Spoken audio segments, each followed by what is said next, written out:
So, hi, it's me, Kasari Ayan. So, meron ako i-share sa inyo na talaga namang dapat hindi nyo gawin. Talagang hindi nyo siya dapat gawin. Kasi alam nyo, nakaranas talaga ako ng violation na talagang 3 points yung violation na ibinigay sa akin ni TikTok. So, importante talaga itong aking sasabihin sa mga ka-affiliates ko dyan, lalo na sa mga baguhan. Panoorin nyo itong video na to kasi malaking tulong ito sa inyo mga kasama. Ayan, kung nakikita nyo sa ibaba, ayan, ito yung video na in-upload ko kahapon. In-upload ko siya kahapon and nagka-violation ako ng 3 points na ibinigay sa akin ni TikTok. Ang dahilan ng aking violation ay ito. Kumuha ako ng video sa ibang affiliates ko at nilagay ko doon sa aking video. Kahit tinabunan ko na yung pangalan niya, talaga namang napapansin pa rin siya ni TikTok. So, ayan yung dapat hindi nyo dapat gawin.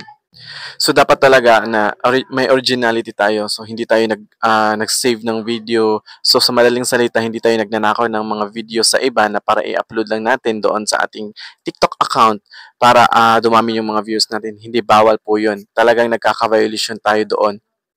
So, ganun yung nangyari sa akin kahapon. Sa totoo lang, hindi ko naman siya intentionally na talagang gawin, pero siguro nagawa ko na, so, yun.